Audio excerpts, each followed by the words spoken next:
আসসালামু আলাইকুম ওয়া রাহমাতুল্লাহি ওয়া বারাকাতুহু। প্রিয় দর্শক, আজ আমরা আলোচনা করব একটি অত্যন্ত গুরুত্বপূর্ণ ও সংবেদনশীল বিষয়, শবে বরাত। এর ইতিহাস, কিভাবে এটি বড় অনুষ্ঠানে পরিণত হয়েছে, এবং আহলে সুন্নাত ওয়াল জামাতের দৃষ্টিভঙ্গি কি। অনেকে না জেনে বাড়াবাড়ি করেন, আর অনেকে একেবারে অস্বীকার করে। আজ আমরা চেষ্টা করব আবেগ নয়, দলিল ও ভারসাম্যের আলোকে বিষয়টি বোঝার।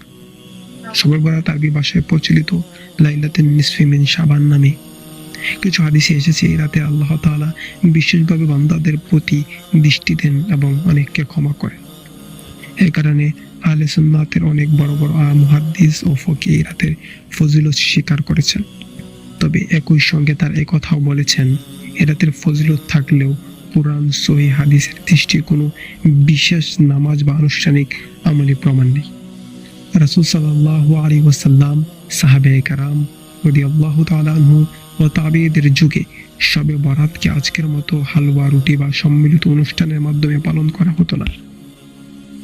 তারা যদি ইবাদত করতেন, তা ছিল ব্যক্তিগত, নীরব, অতি প্রচার ছাড়াই। এটাই সালফে সালেহিনের পদ্ধতি। তাহলে প্রশ্ন, আজ শবে বরাত এত বড় সামাজিক অনুষ্ঠানে পরিণত হলো কিভাবে?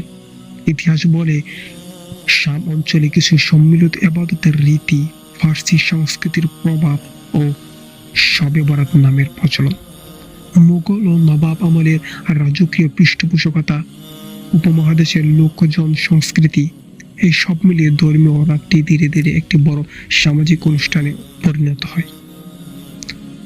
আহলে সুন্নাত ওয়াল জামাতের মূলনীতি হলো কুরআন, সুন্নাহ ও সালফে সালেহিনের বুঝ অনুযায়ী আমল করা। তাই তাদের অবস্থান হলো, এ রাতের ফজিলত অস্বীকার করা যাবে না। নফল নামাজ, দোয়া, তওবা, ইস্তেগফার করা উত্তম, কিন্তু নির্দিষ্ট রাকাতের নামাজ বানানো, আলাদা উৎসবে রূপ দেওয়া, হালুয়া, রুটি, আতশবাজি ইত্যাদি দিনের অংশ বানানো, এগুলো শরীয়ত দলিল দ্বারা প্রমাণ নয়। বিদআত আর সংস্কৃতির পার্থক্য না জানলে দ্বীনি বিদআত ঢুকে যায়।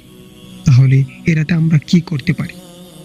আমরা যেটাই করব সেটি হলো খাঁটি তওবা, বেশি বেশি ইস্তেগফার, নফল নামাজ, কোরআন তেলাওয়াত, নিজের গুনাহের জন্য কান্নাকাটি করে আল্লাহর কাছে ক্ষমা চাওয়া।